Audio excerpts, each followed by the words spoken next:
puis je voyais avec gourmandise surtout PM, qui faisait les plus gros films, les plus beaux films. Et je ne rentrais pas dans ce circuit-là, je voyais ça de loin.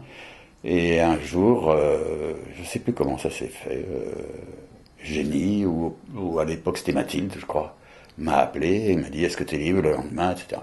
Et je suis rentré à PM, c'était le château, la forteresse, l'inaccessible étoile.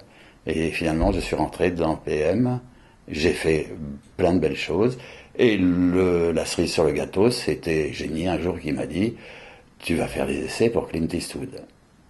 Alors je lui ai dit bon, t'es malade, ou tu as, je sais pas, il y a un animal qui est malade, c'est pas possible, pourquoi tu penses à moi pour Eastwood? C'est non, ça marche pas.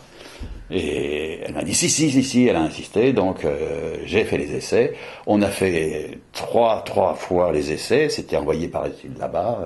Et elle enveloppe ça bien parce qu'elle le dit d'une façon très très agréable, sans rien forcer. Tu vois, tu crois pas que tu vois, si on a fait une erreur, elle te guide bien, elle te force pas, jamais.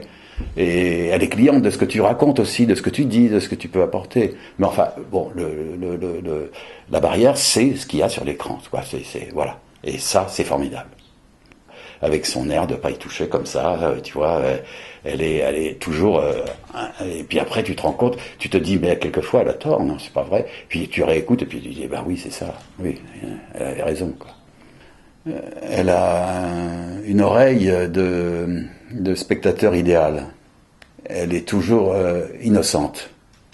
Elle reçoit tout, elle accepte tout et surtout, elle respecte ce qu'il y a sur l'écran. Et elle refait pas le film, ce que beaucoup font. Ils préfèrent avoir ce qu'ils entendent, ce qu'ils ont dans la tête, plutôt que ce qu'il y a sur l'écran. Et ça, c'est détestable, ça. On refait pas le film. C'est un métier humble. On est à la place de quelqu'un. On n'est pas sur l'écran. On fait ce qu'il fait. Hervé Joly, merci. Ben, c'est moi qui te remercie.